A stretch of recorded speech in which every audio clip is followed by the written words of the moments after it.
All right. Welcome to the Dragon's Tome, episode 204. Joined as always with the lovely Jack Fike Hey, everybody. and the ever handsome Rob Harper. Twinkle. Here we are again in 1993, and here I am stuck with the stupid April Fool's episode. You always get April, eh? This is the way it I works. always get the April Fool's episode. Damn, 12 months a year, and it just happens to cycle around every time. And I gotta find the ray of sunshine in this. I don't want to say it, but it's not good. This grim April Fool's version of magazine. What's the name of this cover? Whistler's Mother. Yeah, it's American Gothic. Yeah, I like it. The covers again. It's not Whistler's Mother. Whistler's Mother sits I want in a to chair. say, is this they still using this logo to this day, right? No. It's on his T-shirt. Oh, I was going to say Dragon Magazine doesn't exist anymore, Pat. I don't know what you're No, I'm talking about the TSR logo. They're still using this Dragon. Is that the new one? TSR logo. I think it still is. Could be. You'd have to look, but it's definitely not. It's similar. Yeah, it's very similar to the TSR logo. So, but I do like the fact that this lady's got herself a 100-sided dice. Does she? Is that 100 or a D30? I would go with 100. I would go with D30. I would go for a cheese ball. Oh, at what was that place? The Cheese Castle. That's right. Right down the street from these guys. So they probably went to the Cheese Castle all the time. I wonder if it was around back then. That was a regret. We never went to the Cheese Castle. Yeah, if you live in Wisconsin, in '93, was the Cheese Castle still there? Right off I-94. What's 94? Let us know. Yeah. Classic cover. Who did the cover? The cover was you never said who it was done. Alan Pollock did the cover. I didn't read it. That's why I didn't read the caption. Alan Pollock did the cover. It is a tribute to American Gothic. Yeah. Some might say a ripoff. Well, no, it's April Fool's, so it's definitely a mockery. It's a parody of parody is a better word than a mockery. Yeah, I do like how his hat says "Yo." Yo. It's very Fred Durst. Yeah. That's my Fred Durst impression. Let's move on. I thought it was Ocast. April Fool's episode of this magazine, and oh my God, Jack, would you like to start, please? Okay. I will start by saying, in the original painting of American Gothic, that's a father and daughter. Mm-hmm. Fun fact. Okay, can we go to PDF 40, please? Creatures that time forgot. Creatures that time forgot. Now, I know Rob loves his... I knew you were going to bring this up. What?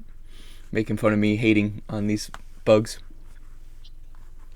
The Cambrian period. And dinosaurs. Now, love dinosaurs. These aren't fucking dinosaurs.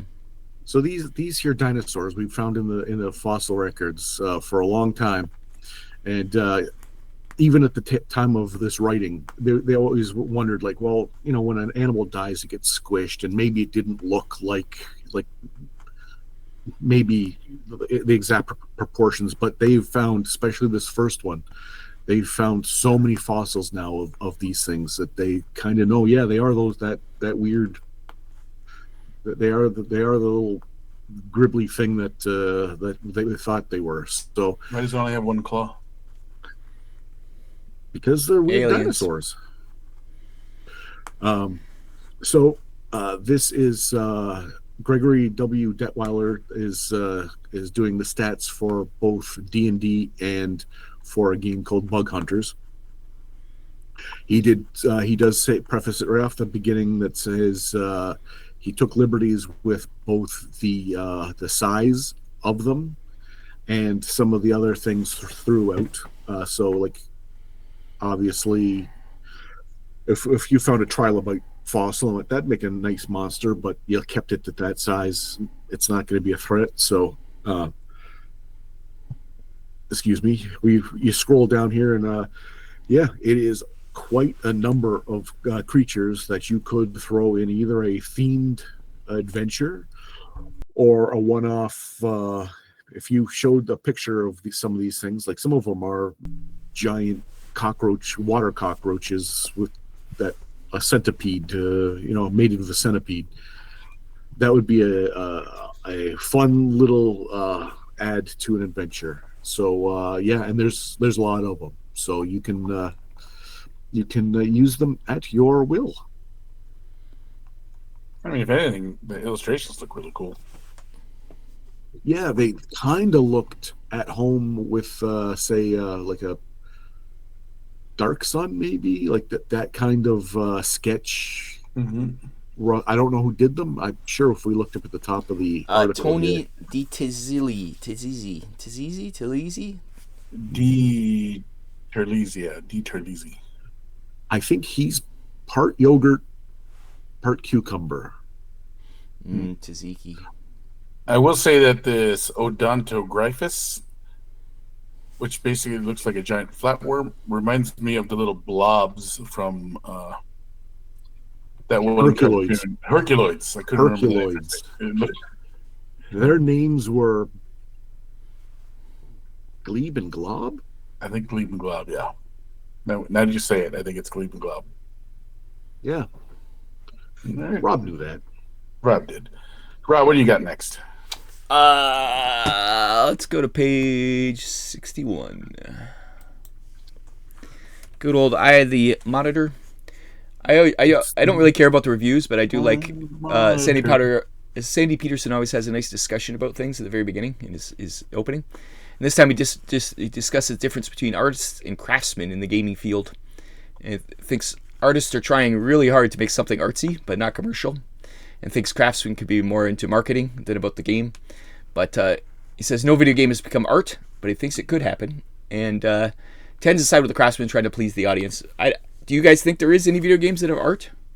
Other than like art projects, I guess. But I think there are games? some at some point when Myst, maybe the art student Myst when Myst I think might be the first one that came out where people are like the art is spectacular.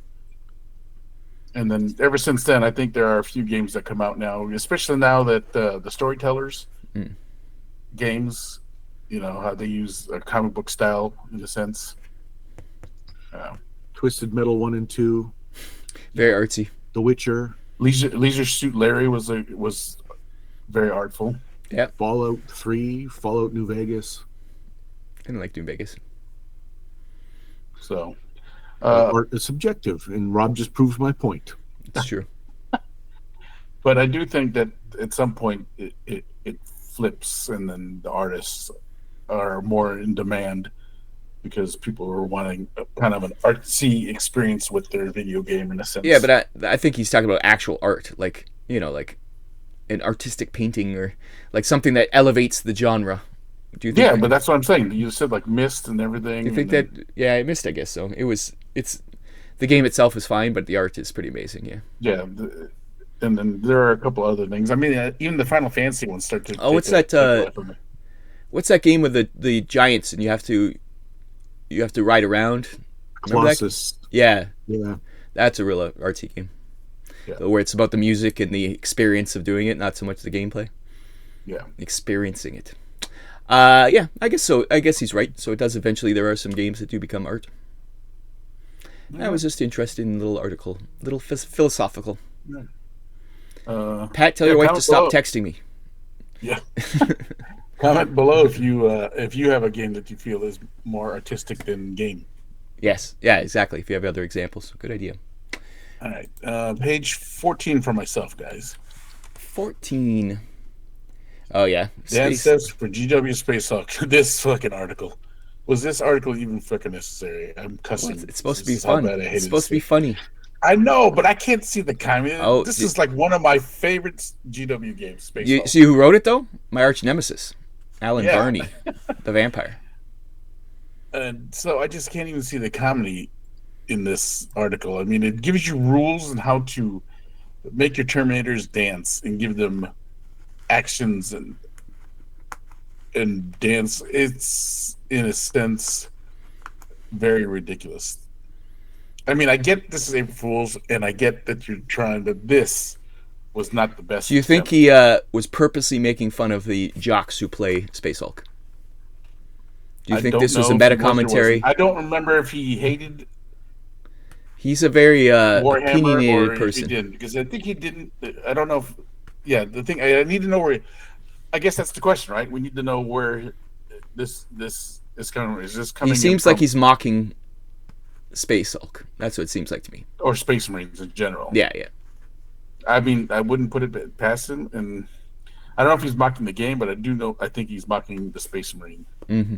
because it's that gothic, grim, dark Yep. lore at this point, you know. And the Space Hulk itself is dark and a possessed wreck of a spaceship of sorts. And now you got guys dancing while they're fighting alien beings, and so it definitely screams mockery to me. Mm-hmm. Well, Which is why I can't really see the comedy in it, because maybe it's because I'm too close. It's too close to the home for me. mocking what's popular is like kind of the lowest hanging fruit, like whatever the latest it thing is, but nothing's sacred. So like, No, I don't think, but I guess there's ways to do it and ways to make it funny. I think it. Yeah, it's not. No. It's more. I think the problem is it's not funny. It's more like just being mean, malicious, right? I In think a that's sense. the I difference. mean, I don't know if it's being malicious. I just know that there is nothing redeeming in this article that would make me think it was funny or want to try it, because it would make the game feel lighter in a sense. It just doesn't. It fails on all aspects of whatever you're trying to do here, I think. Yeah. You know? I agree, As 100%. As I read with it, I was just like, you know? I got nothing. I can't even, I'm trying to look for a light, but I can't find it. Pat So- is the defender of GW's good name. He will get his white armor on and defends I GW wouldn't to call, the. I wouldn't to call the myself a death. defender, but I did He's a love White Space Star? Hulk. I still do love Space Hulk. It's probably one of GW's better games. As far as their board games goes, I mean, Talisman and Space Hulk are the top two, in my opinion. With that being said, and since Talisman is a Jack love, tell us what page we're going to, Jack. We are going to page 52. 52. The game Wizards. This The was one of mine. Sound of Adventure with Bruce Nesmith, and this is a discussion of the new CD game, I don't even know how this plays. First Quest game. Well, this article describes in excruciating detail Yeah. what it is, and when Is there a book that accompanies it? Because I didn't Yes. really read this article. Okay. The CD is just an addition to the rules. it gives about a 15-minute primer where it walks you through how to play in almost like hey, you're in a real play, you're watching a real play, let's play situation, but in audio. And yeah, it's for beginners only. They say right in the article, if you're reading this, you have a Dragon magazine in your hand, this isn't for you already. This is the bare basics. So if you're not a good learner of rules from Since you read reading. this article, Jack, do you think that this CD was created in a sense to replace the black box that was created a couple years ago? This is even lower. This is like this is baby's first RPG. This is Yeah, but that black box was supposed to be meant for that too. Remember? not really. That was just to introduce you to D&D, not to walk you through it. It still just had the rules and everything. This is literally I have no idea what an RPG is. Teach me, bastard. If I remember correctly, the black box was so that you could teach your friend. Mm-hmm. This, I believe, is I'm interested and I want to learn I have a CD player. I think the two, while similar because it's someone starting out getting some instruction, getting their hand held, I think one is, hey, this is a system where you can teach someone new. This is, I want to learn something new. And the CD, the audio CD, is only 15 minutes long of actual instructions. The rest is 76 minutes of soundscapes and for the adventures that are in the box set, so you can listen along and make monster noises and stuff as you're playing. And all right, they had the free space, but yeah. He's right. Then this is beyond basic. Yeah, it's super basic. Again, I think it's someone who just, what is this, can put it in.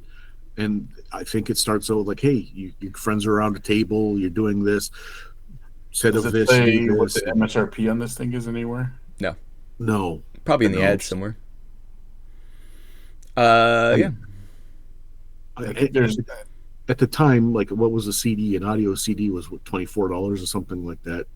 Was it that much then? Or was it 12? It was 12. No, I remember CDs being really expensive. Yeah. Yeah, at first, anyways. So, like, say this is a tenner. But it's not. There's a whole box set with it too, so it's not just the CD. There's Right. There's actual game. You get a book with it. Well, I think the ads at Box the very end. We'll have to see how much it is. Yeah. Yeah. Who's next? Rob, you're next, right? Yeah. Jack stole my second one, so I think I only have one left, really. We're going to go to 114, or 116, actually. Through the Looking Glass, is it just me, or is that first picture upside down? Am I imagining things? April Fools.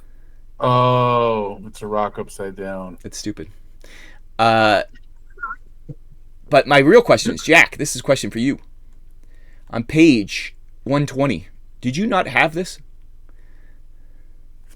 Yes. Yeah, I thought so. I recognized. I was like, this looks like something Jack had. Oh, you had Tomb King? Yes.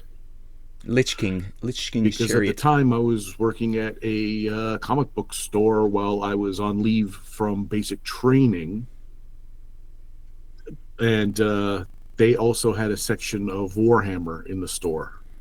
So I used Store credit. store credit to purchase it, and I know I still have the guy, and I know the chariot's still around, but the horses were Reused for something else. because they were the same plastic horses that were for something else, and I needed them for something. Because the chariot's metal, but I think the horses were plastic, right? Yeah, the horses Yes. were plastic. I mean, these were the Vampire Counts plastic horses, and it was like 2 or 3 different molds.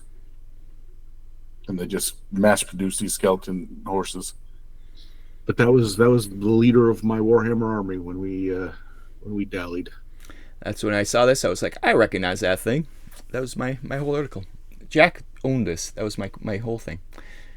Yeah, I don't know how much it cost. It was probably an outrageous sum. $30 at the time, which is probably like $60 now. At least. It was, outrageous sum, for sure. When we're buying miniatures for like $2 each, now are right? about 60, anywhere from $50 to $60 nowadays. Especially those Age of Sigmars, especially now that there's no more Warhammer. It's back, isn't it? Old age, but it's still overpriced as always. Is that all you got for that? Yep. All right, let's go to another hated article. Page 19. Bard on the Run. Oh, yeah. Bard on the Run. You hate Still these. not I'm my amazed fa- you were talking about it. Yeah. Still not my favorite article. And I hate every one of these things. But this time, the songs that they picked were better this time a little bit. Love Me Kender. The Simply Resurrectable is kind of funny, in a sense. And then the Jimmy Buffett. Wasting Away Again and Mesoprezan. I also wanted to bring this out to Jack's attention, how the Menzo Berenzin just goes off kilter right into the middle of the word. It's not even that it looks like it's been it looks like a kidnapper wrote the note by cutting out different things because the first half is blurry. It looks like it was from a different article. It's Well, you can even see the picture. It's like when they placed the picture in, it screwed everything up because the line in the picture is fucked up, and Yeah. but the rest My of it guess below is- isn't. So it's not the actual magazine. It's them putting that picture in, fucked things up. and it's one section of the picture at the waistband. Yeah, Yeah. Ronnie James Dio. Oh, you say that every time. you're the last in line. They just keep drawing them. It's not my fault. Yeah. Well, they keep using the same picture. Maybe. He's So- riding the tiger. Here we are. Band on the Run. Not my favorite article, but the songs are better this time around. I hope they stop doing these. We'll find out next year. Yeah, and probably my article or Yeah. my edition. Jack, do you have anything else? No, sir. I did my two. Rob? I do have another one, I guess. It's on page 10. It's that I first have quest one more. thing against. This one's Roger E. Moore. And pretty much Roger just goes through all his insane, wacky, and annoying PCs. He sounds like a real jerk to play with. And most aren't rules legal and seem like his own party killed most of them. Because he just, when he's a player, he's a menace, it sounds like. So It's a menace. it's probably best he stays as GM. Because he just causes chaos. He's the agent of chaos. But he goes through every single one of his characters he's ever owned. So, Oh my god. It's a very I couldn't long- handle that. That's a face hugger move. but they're all jerks. All right, I guess let's go to page 24 for my last article. Arcane horrors. Arcane lore. So, in the past, some of these have always fallen short with magic spells, but this time around, these are kind of funny. You get the wake up call from when you're camping, so you don't oversleep. The Melf's rancid arrow or Pelf's rancid arrow, that was funny. And the hold portal open was also pretty funny, where you hold the hold portal spell holds the door open. For someone who doesn't like the April Fool's editions, you highlighted every April Fool's article. I did. I wanted to go and just, out of the three, this is by far the best one. The spell ones, because these spells were actually kind of ridiculous and funny, as it should be in the April Fool's joke. But those other two were just horrible.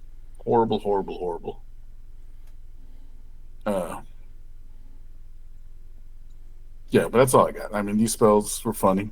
The belching one would be fun. You could actually use the belching one seriously if you wanted to,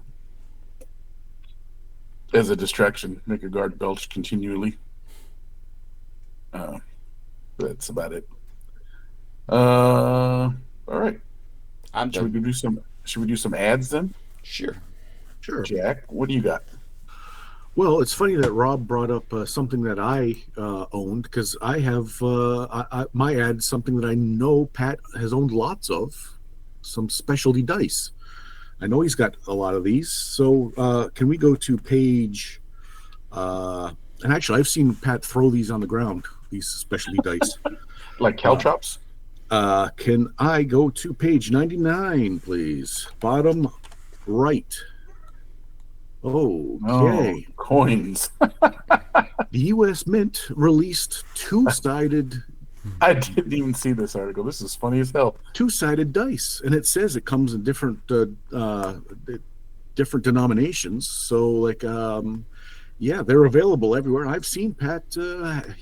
I've seen Pat with these ones. They call him the decision maker, the two-sided die. So I just wanted to see if perhaps someone else out there saw the. They're finally crafted of high impact materials, that's for sure. Yeah. Local prices may vary. It's true. I mean, if this was an April Fool's ad, this is funny as hell. I assume I it assumed is. it was. I don't know if the U.S. Mint. I mean, I could see the U.S. Mint thinking, "Oh, this would be funny. Let's just," but not put it for example. No, but probably not.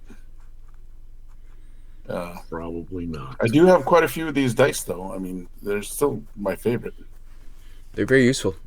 Yeah. I used to play a lot of, and before they were dice, they used to make these cabinets that had pictures that you can interact with, almost like games. And you It throw would make it these run, dice into the slots, and it would let you play them. and it would make it run. That's cool. So Magic dice. magic dice. What do you got for an ad, Rob? Page 81. Is this the first Magic the Gathering ripoff? Oh, It's called good call. Battle Cards, the ultimate combat fantasy game. It looks very ripoff of Magic. Merlin Collections. Advanced level play for real gamers. You have to be a real gamer to play this. He looks like the Hulk. It does look like the Grey Hulk from See, I was thinking Solomon Grundy. I can see that too. Yeah, Guy Gardner. Born on a Monday. Yeah, so it seems to me like somebody's like, we could just print up shit tons of cards too and make a game out of it. The art that is on the cards that he's holding, like some of it looks like a Frazetta, like high quality. Did they steal the art too? Well, yeah, there looks like a Conan card there, and then Like if you own a library of fantasy art, and you're just sitting there and you go, oh, okay, well, you could build a game around that. Like one looks like a werewolf's head. Okay, God knows how it plays or what it is or whatever, but like you're halfway there if you own the art. I think they were like, let's get in on the ground floor. I don't think I ever saw this game. No, I didn't either. in a I just game thought it was store at funny. all. The moment I saw it, I was like, oh, somebody's ripping off Magic already. All right, let's move. Battle Cards is a Steve Jackson and Merlin Publishing. What, really? Where's Look that? at the bottom Very in the negative space. Oh, at the yeah, left-hand Steve side. Jackson. Oh yeah, Steve Jackson. Oh. Which Steve Jackson, though? American or? Oh, English Steve Jackson. I think American, since it's American. Well, it says company. published in the USA. So. Yeah, I assume it's American Steve Jackson. Oh, wait a minute. No, I think it's Steve Jackson England because it says published in the USA by Merlin. So Merlin Collections is the one that's doing it for the US. Who knows? If you do know, comment below. All right. Let's go to page 9 for me. This was not one of mine. Werewolf. Second edition is finally coming out. But the only reason why I point this out is because I just want to know why the guy looks like Lobo. Oh, I think he looks like Sabretooth. Oh, does he? He looks more like Lobo to me. Yeah, He is pale. I don't know what Valiant comic he's from, but he's definitely from a Valiant comic. That's funny. I mean, we make fun of it, but Oh, it's good art. It's still a good look. It's still a good looking cover, but I don't know why he looks like Lobo. Oh yeah. No, it is equal part nostalgia for a very art from a time like that I thoroughly think was the best time on the planet, was in the mid 90s. For me, it tickles all the fun stuff. It's nothing but good nostalgic memories. I've never played the game, but just the style. Mm-hmm. All right. Rob, you got another one? Yeah, 128. Jack, did you do all yours? Yes, we're currently doing ads, and we're only supposed to have one of these. So I don't know how we're still going. Well, this is just the silence has been broken. Biggest breakthrough in role-playing games since Dungeons & Dragons game. First Quest, just showing the CD. It does not have the price, so That is a bold statement. they're really pushing the CD as a. I thought they said the same thing for the VHS D&D game. Yeah, I think the same guy designed it. The same guy who designed the VHS game designed this. Let's keep an eye out, see if he Bruce Nesmith. designs a DVD version. Eventually. Anyways, yeah. So I just thought it was interesting, but there you I got one more, also very quick go. Sure. shout out. Page 7. Shadowrun video game. Super Nintendo Shadowrun game, which was the bomb. It was the poor one compared to the Sega one. The Sega one was Yeah, better. the Sega one was better, but I think this came out first, right? I don't remember. I think it came out first, so it was up there for a little bit, and then Sega came out and blew it out of the water. All I know is that when Mao died to atone for his atrocities, he became a Sega, and Rob owned it, and that Sega suffered like no. It was. I remember. Yeah, the battery died in the Shadowrun game, so I had to keep my. No, was it? It was Nintendo. Right, it was the Nintendo version. Oh, because I remember selling that Nintendo version in a pawn shop.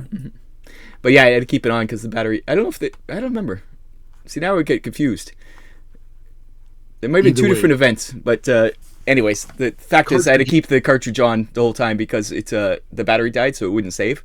So I had to leave it on, and it just burned it out eventually. It just you can't leave a console for months at a time. It suffered an excruciating.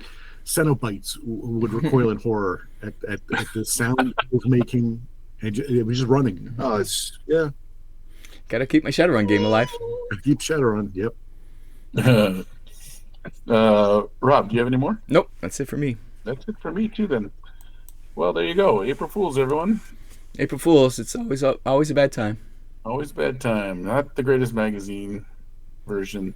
Look at the cover. It's broke. Some might find it. Oh yeah. Haha. I don't know why I get stuck with it. It always makes me sad. Simple math is why you're stuck with it. Yes. Yeah, I know. 12 months, 3 hosts. Yep. I get it. All right. Well then, let's get out of this episode because it was something. Not the greatest magazine. It had some bad articles, had some funny articles, had some funny ads, but we will look in the rearview mirror at this April Fool's episode. So then, like, share, subscribe. We always go through that thing. Jack's going to point down, and I'm going to say, for the Dragon's Tome, I've been your host, Chopper, and we will see you next week. Bye. Bye-bye.